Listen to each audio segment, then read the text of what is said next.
प्यार से याद कीजिए, पल पल प्रभु को प्यार से याद कीजिए। दिल में ही दिल की उससे यूं बात कीजिए, पल पल प्रभु को प्यार से याद कीजिए, पल पल प्रभु को प्यार से याद कीजिए।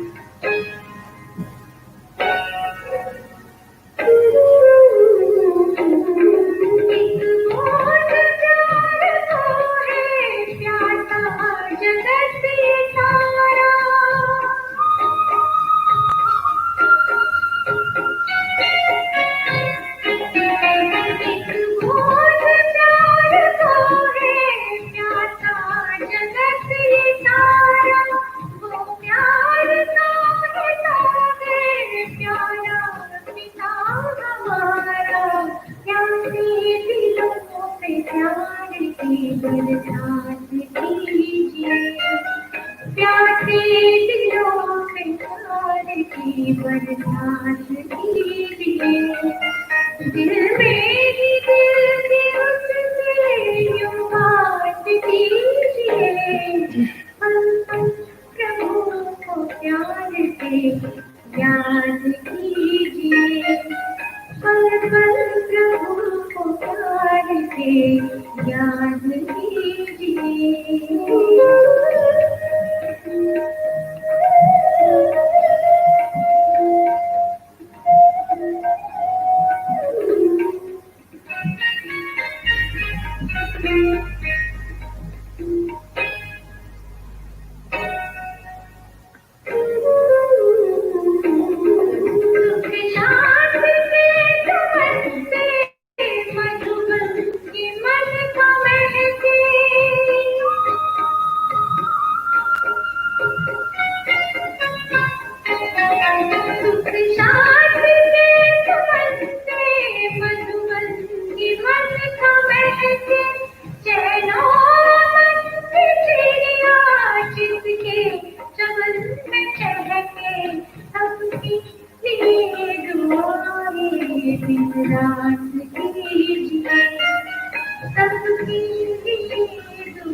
याद कीजिए, पल पल प्रभु को प्यार से याद कीजिए, याद कीजिए, याद कीजिए, याद कीजिए, याद कीजिए, प्रभु को याद कीजिए, याद कीजिए, याद कीजिए, याद कीजिए।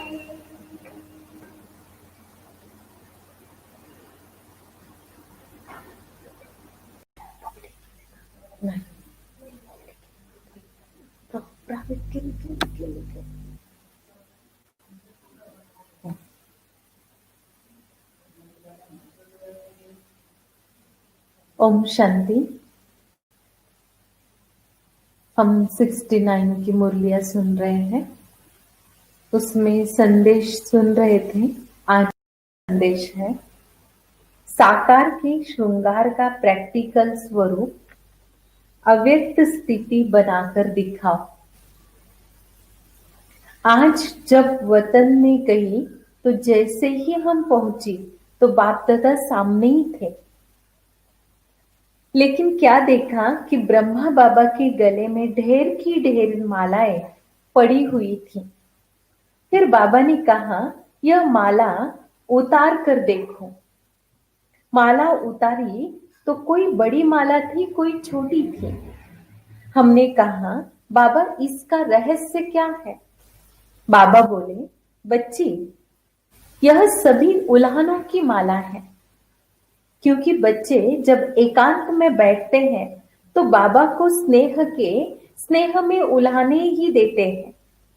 हर एक बच्चे ने बाबा को उल्हानों की माला जरूर पहनाई है। बाबा ने कहा, बच्चों को ड्रामा भल याद है, लेकिन प्यारी ते प्यारी चीज तो जरूर है। तो अचानक ड्रामा को वायुमंडल देख करके बच्चा दिल ही दिल में उल्हाना देते रहते हैं। यूं तो ज्ञान बच्चों को है, लेकिन ज्ञान के साथ प्रेम या स्नेह भी है। इसलिए इन उल्हानों को गलत नहीं कहेंगे। फिर हमने पूछा, बाबा आपने इसका रेस्पॉन्ड क्या दिया? तो बाबा बोले, जैसा बच्चा वैसा रेस्पॉन्ड। बाबा ने कहा, मैं भी रेस्पॉन्ड में बच्चों को उल्हानों की ही माला पहनाता हूं। वो कौन सी? फिर बाबा ने सुनाया, जो बाप की आश बच्चों में थी, वह साकार रूप में बाप को नहीं दिखलाई, जो अब अव्यक्त रूप में दिखलानी है। बाबा ने कहा, यह उल्हाना भी मीठी रूह रिहाना है। यह भी एक खेल बाल बच्चों का है। साकार रूप में जो बाप दादा ने श्रृंगार कराया, वह अब अव्यक्त वतन में बाप दादा देखेंगे। यह सीन पूरी हो गई। फिर भोग स्वीकार कराया। फिर मैंने बाबा से पूछा, बाबा आप सारा दिन वतन में क्या करते हो? बाबा ने कहा, चलो मैं तुमको वतन का म्यूजियम दिखलाऊं। तुम तो म्यूजियम बनाने के पहले प्लान बनाते हो। बाबा का म्यूजियम तो एक सेकंड में तैयार हो जाता है। फिर क्या देखा? एक बहुत बड़ा हॉल था। एक ही हॉल में हम बच्चे ढेर की ढेर मॉडल्स के रूप में खड़े थे। हमने कहा, बाबा यह तो हम ही म्यूजियम में खड़े हैं। बाबा ने कहा, बच्ची, बाबा का म्यूजियम यही है। अभी तुम जाकर एक मॉडल को देखो कि बाप दादा ने क्या क्या सजाया है। जैसे आर्टिस्ट मूर्ति को सजाते हैं। तो बाबा ने कहा, देखो बाप दादा ने क्या क्या सजाया है। हम जब मॉडल के पास गई तो हमको कुछ खास दिखाई नहीं पड़ा। पूरी सजी हुई मूर्ति दिखाई पड़ रही थी। बाबा ने कहा, जो मोटा श्रृंगार है वो तो साकार में ही बच्चों को करा के आए हैं, परंतु अब अव्यक्त रूप में क्या सजा रहे हैं? सभी श्रृंगार तो है, जेवर भी है, परंतु जेवर के बीच में नग लगा रहे हैं। बाबा के कहने के बाद कोई कोई में जैसे एक्स्ट्रा नग दिखाई पड़े। बाबा ने कहा, बच्चों के प्रति मुख्य शिक्षा यही है कि अव्यक्त स्थिति में स्थित रहकर व्यक्त भाव में आओ। जब एकांत में बैठते हो तो अव्यक्त स्थिति रहती है, लेकिन व्यक्त में रहकर अव्यक्त भाव में स्थित रहे, वह मिस कर देते हैं। इसलिए एक रस कर्मातीत स्थिति का जो नग है वो कम है। तो जिसके जीवन में जो कमी देखता हूं वह सजा रहा हूं। जैसे साकार रूप में यह कार्य करता था, वही फिर अव्यक्त रूप में करता हूं। तो बच्चों से जाकर पूछना कि सारे दिन में जैसे बाप बच्चों को सजाते हैं, ऐसे बच्चों को भाषना आती है। उस टाइम जो योग युक्त बच्चे होंगे उनको भाषना आएगी। बाबा अब मेरे से बात कर रहे हैं, सजा रहे हैं। जैसे मैं अव्यक्त वतन में बच्चों से मिलता हूँ, बहलाता रहता हूँ, अव्यक्त रूप वाले बच्चे यह अनुभव कर सकते हैं। मैं भी खास समय पर खास बच्चों को याद करता हूँ। ऐसी टचिंग बच्चों को होती ही होगी। मैंने कहा, बाबा आप सभी को अव्यक्त वतन में क्यों नहीं बुला लेते? यहां ही बड़ा सेंटर क्यों खोल दो? अभी तो सभी बच्चे उपराम हो गए हैं। बाबा ने कहा, ये उपराम अवस्था होनी ही चाहिए, हमेशा तैयार रहना चाहिए। यह भी याद की यात्रा को बल मिलता है। यह उपराम अवस्था सहज याद का तरीका है। अब बच्चों को कहना ज्यादा समय नहीं है। बाबा कभी भी किसको बुला लेंगे। तो ये था 4 नंबर का संदेश। और अभी हम मुरली सुनेंगे। 15 फरवरी 69 की मुरली है, शिवरात्रि के उपलक्ष्य में है। संतरी दादी जी के तन द्वारा बाबा ने यह महावाक्य उच्चारण किए थे। मुरली का सार है, शिवरात्रि के अवसर पर अव्यक्त बाप दादा के महावाक्य। आज किसके स्वागत का दिन है? बाप और बच्चों का, किसी ने कहा। परंतु कई बच्चे अपने को भी भूले हुए हैं, तो बाप को भी भुला दिया है। आज के दिन वह स्वागत है जैसे पहले होती थी। कितने तारे आती थी, तो भूला ना। बाप जब है ही तो फिर भूलना कहां तक। यह है निश्चय, यह है पढ़ाई। जब पढ़ाई कायम है तो वह कार्य भी जैसे का वैसा चलता रहेगा। वह निश्चय नहीं तो कार्य में भी जरा। बच्चे अपने मर्तबे को समझते हैं कि मैं किसका बच्चा हूं। बाप सदा है तो बच्चे भी सदा है। परंतु देह अभिमान अपने स्वधर्म को भुला देता है। भूलने से कार्य कैसा चलेगा? आगे कैसे बढ़ेंगे? जबकि बाप ने अपना परिचय दिया है, बच्चों को भी अपना परिचय मिला हुआ है। कितना समय इसी लक्ष्य को पक्का कराने के लिए मेहनत की गई है। साकार में जब तक बाबा थे तो बाबा ने इसी बच्चों को संपूर्ण बनाने की मेहनत कराई। उस मेहनत का फल कहां तक? बाबा पूछ रहे हैं। सिर्फ याद कराने के लिए यह कह रहा हूं, मना हमारी याद की यात्रा बढ़ती जाए और याद की लगन में हम मगन हो जाए, इसलिए बाबा कह रहे हैं। मुरली तो चलानी नहीं है, सिर्फ बच्चों से मिलने आया हूं। ब्रह्मा बाबा सभी बच्चों से मिलने आए, तो बाबा कह रहे हैं मुरली चलाने नहीं आए, लेकिन बच्चों से मिलने आए हैं। बच्चे ने कहा बहुत याद कर रहे हैं। संतरी दादी जी संदेश लेकर गए थे, तो बाबा को कह रहे थे कि बाबा बच्चे बहुत याद कर रहे हैं। बाबा आप चलेंगे तो रिफ्रेश करेंगे। रिफ्रेश तो हो ही, अगर निश्चय है तो। फिर भी बच्चों से मिलने के लिए आना पड़ा, थोड़े समय के लिए। स्वमान की स्मृति दिलाने के लिए आए हैं। बच्चे सदैव अपने को भाग्यशाली समझे, सदा सौभाग्यशाली। उसको कहा जाता है जिनका बाप, टीचर और सदगुरु से पूरा कनेक्शन, पूरी लगन है।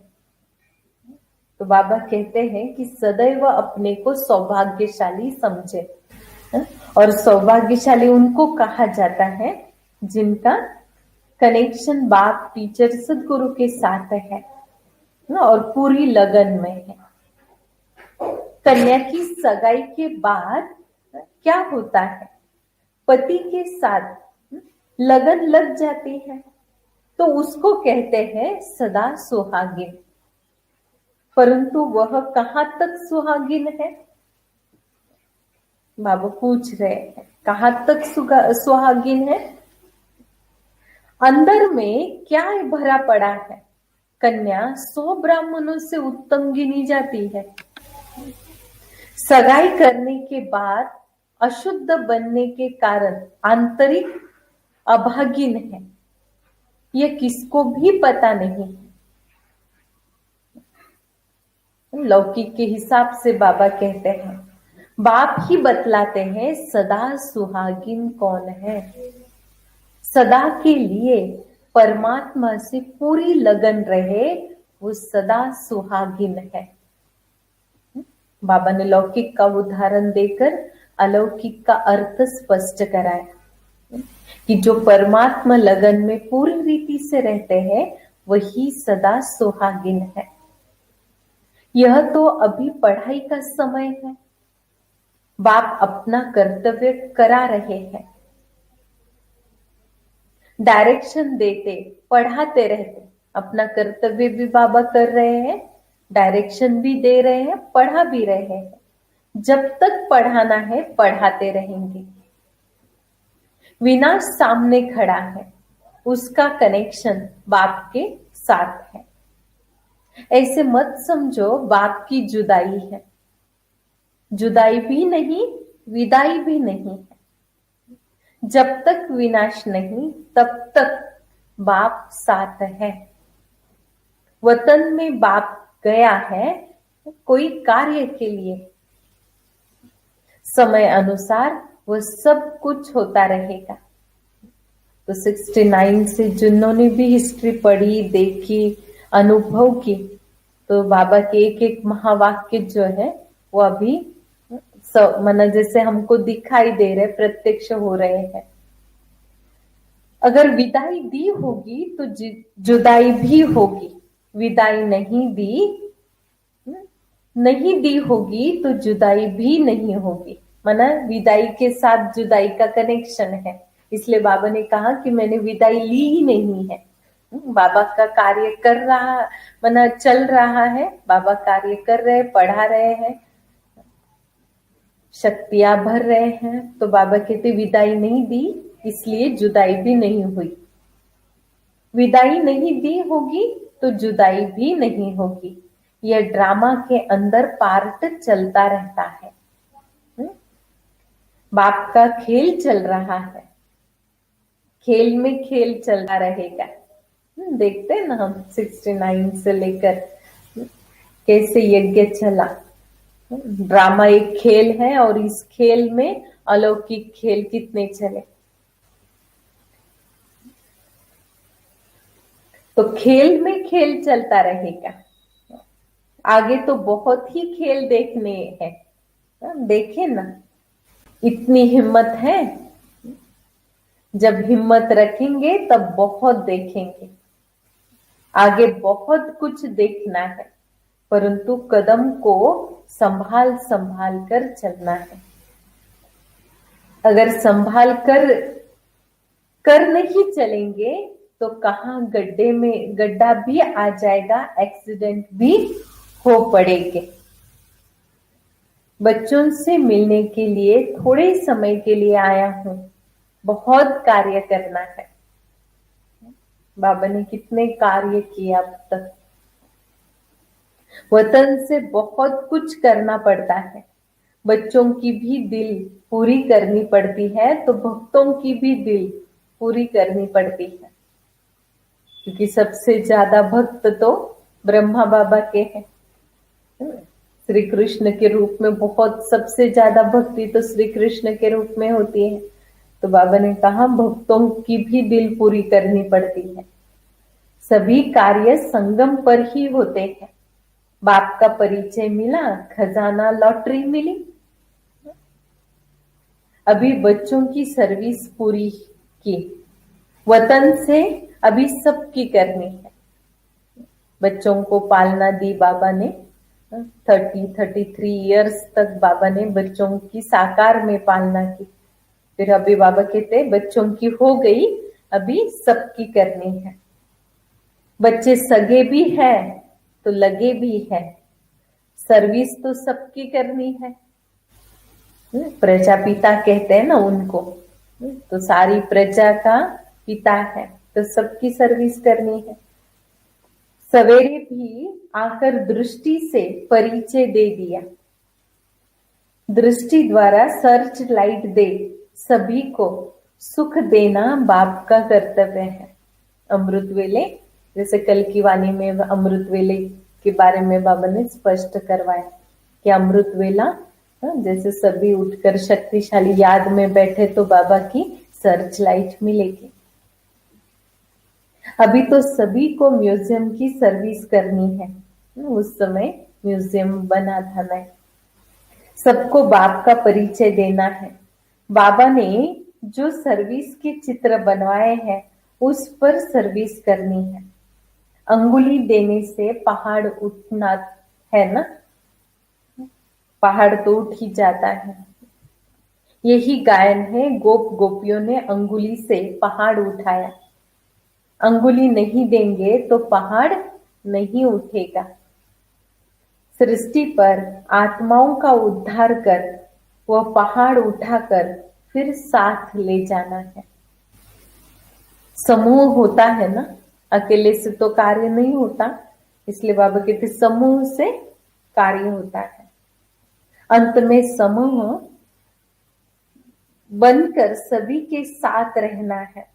अंत में पहले पहले साक्षात्कार में लाल लाल समूह देखा था, तब तो समझ में नहीं आया, परंतु अब वही आत्माओं का समूह है जिनको साथ ले जाने का ड्रामा के अंदर प्रोग्राम है।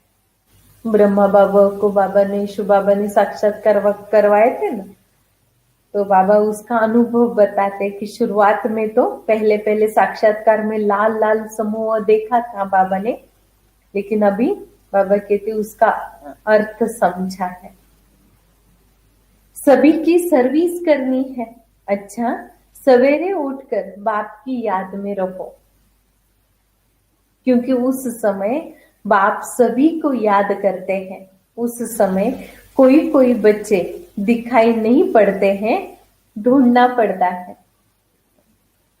बल अकेले रीति याद करते हैं, परंतु संगठन के साथ भी जरूर चलना है।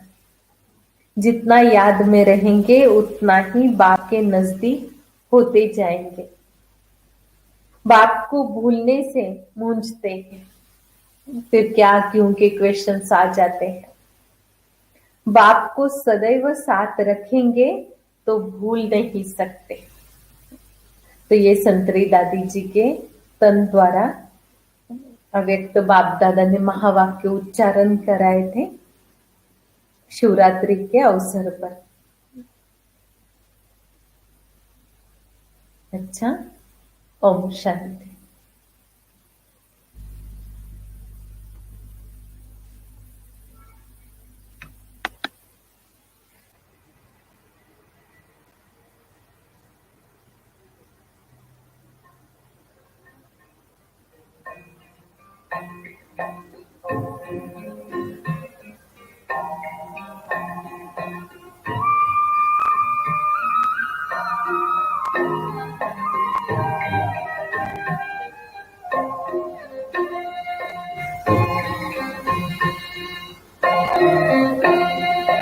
आज भी तुम कर्म अपना कर